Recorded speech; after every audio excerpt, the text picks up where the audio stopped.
មាន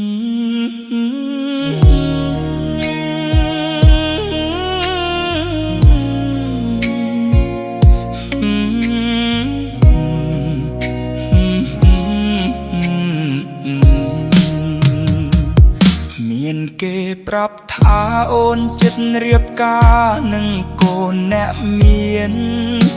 គេជាមនុស្សល្អរូបរាងគេមានស្រឡាញ់អូនទេអូនព្រមរឹកគេបងខំមាសមេប្រាប់ការពិតបានទេព្រោះពេលនេះបងឈឺទៅរៀនភ្នំពេញដួងចិត្តតន្ទិញសាងអនាគតអូនដែលបងនឹកបំផុត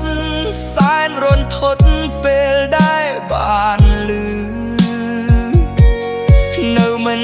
សុខត្រឡប់មកស្រុកឲ្យអូនបំភ្លឺរឿងអូនរៀបការជាការពិតឬ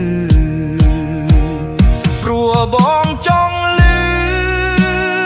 ចេញពីមាត់អូនរៀបការថ្ងៃណាអតីតសង្សារចង់ចូលចងដៃ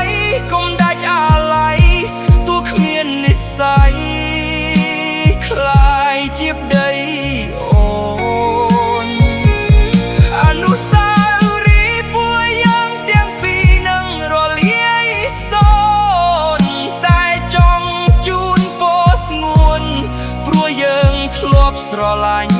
គ្នាអ្នកក្រចិត្តស្មោះមិនស្ដាយក្រោយសោះដែលស្រឡាញ់អូនតែស្ដាយមិនបានថែទួនមិនបានស្នួនជាគូនឹងគ្នា